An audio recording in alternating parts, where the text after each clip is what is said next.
कराची में शहीद सहाफ़ी नसरुल्लाह गडानी ऐं जान मोहम्मद मेहर जे कातिलनि जी गिरफ़्तारी लाइ कलम धड़नि पारां एहतजाजी मुज़ाहिरो कयो वियो। जॉइंट एक्शन कमेटी जे सॾ ते सीनियर सहाफ़ी GM जमाली, इम्तियाज़ फारान, वहीद राजपर, गाज़ी झंडीर, आजिज़ जमाली ऐं ॿियनि जी अॻवानी में प्रेस क्लब आॾो एहतजाजी मुज़ाहिरो करे नारेबाज़ी कई वई।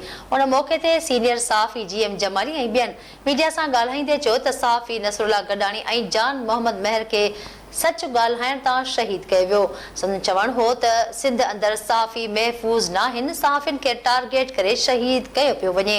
अॻवाननि जो वधीक चवण हो त ॾींहों ॾींहुं सहाफ़ियुनि ते थींदड़ हमला इंतज़ामिया ऐं हुकूमत जी नाकामीअ जो चिट्टो सबूत पेश करे रहिया आहिनि। एहतजाज कंदड़नि सहाफ़ियुनि चेतावनी ॾिनो त जेकॾहिं शहीद सहाफ़ियुनि जे कातिलनि खे गिरफ़्तार करे सज़ा न ॾिनी वई त एहतजाज जो दाइरो वधाए वेंदो। सो असां सम्झूं था त हाणे इहा जेके कातिल आहिनि इहे फ्रस्ट्रेशन जो शिकार थी विया ऐं छो जो सहाफ़ी उन्हनि खे एक्सपोज़ करे रहिया आहिनि, उन्हनि जा कारा करतूत एक्सपोज़ करे रहिया आहिनि। हाणे हुननि खां इहा ॻाल्हि बर्दाश्त कान थी थिए, छो जो मीडिया अख़बारात खां पोइ TV चैनल्स, TV चैनलनि खां पोइ वरी डिजिटल मीडिया एतिरो वाइब्रेंट थी चुको आहे जो फौरी तौर ते इहे जेके दहशतगर्द चोरूं फोड़ूं धाड़ेल आहिनि इहे एक्सपोज़ थियनि था। हाणे उहे पंहिंजी फ्रस्ट्रेशन मिटाइण लाइ सहाफ़ियुनि खे क़तल करे एॾा ख़ुशफ़हमी जो शिकार आहिनि त सहाफ़ी घबराइजी वेंदा, झिझी वेंदा।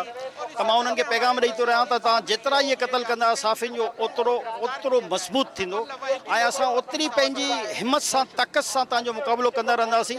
बिल्कुलु अदा तव्हां ॾिसो पिया जॉइंट एक्शन कमेटी जे सॾ ते कराची प्रेस क्लब जे आॾो सहाफ़ी गॾु थिया आहिनि। असां चाहियूं था त शहीद नसरुल्लाह गडानी जे कातिलनि खे गिरफ़्तार कयो वञे ऐं शहीद नसरुल्लाह जे वारसनि समेत सॼी सिंध जो मुतालबो आहे त शहीद नसरुल्लाह गडानी जे खून सां इंसाफ़ लाइ अदालती इंक्वायरी विहारी वञे, यानी सिंध हाई कोर्ट जे जज जी सरबराही में हिकु अदालती कमीशन क़ाइमु कयो वञे जेको शहीद नसरुल्लाह गडानी जे कातिलनि, उन्हनि जे सहूलियतकारनि ऐं उनजे मास्टर माइंड खे न रुगो वाइखो करे पर कानून जे कटहरे में आणे। साॻे वक़्तु असांजो इहो मुतालबो आहे त शहीद जान मोहम्मद मेहर जे क़तल केस में जेके मुख्य जवाबदार ॼाणायल आहिनि 6, उन मां अञा ताईं हिकिड़ो बि गिरफ़्तार न आहे थियो, उनखे बि गिरफ़्तार करे पंहिंजो जो कानून जे कटहरे में आंदो वञे, कैफ़र किरदार ते पहुचायो वञे। भाईजान अॼु जेको एहतजाज आहे उहो शहीद जान मोहम्मद मेहर ऐं गडानी साहब जे क़तल जे ख़िलाफ़ थींदड़ ऐं उन्हनि खे कातिलनि खे कटहरे में आणण जे लाइ आहे। शहीद जान मोहम्मद मेहर जॾहिं क़तल थियो त उनखां पोइ असां सखर, हैदराबाद ऐं कराची में एहतजाज कयासीं त उनखे जे कातिल गिरफ़्तार कया आहिनि, पर उन दौर जे निगरान हुकूमत वाइदो बि कयो त असां फौरी तौर जा कातिल गिरफ़्तार कंदासीं, पर उहो वाइदा उनजा अणपूरा रहिया ऐं उहो लॉलीपॉप हुयो।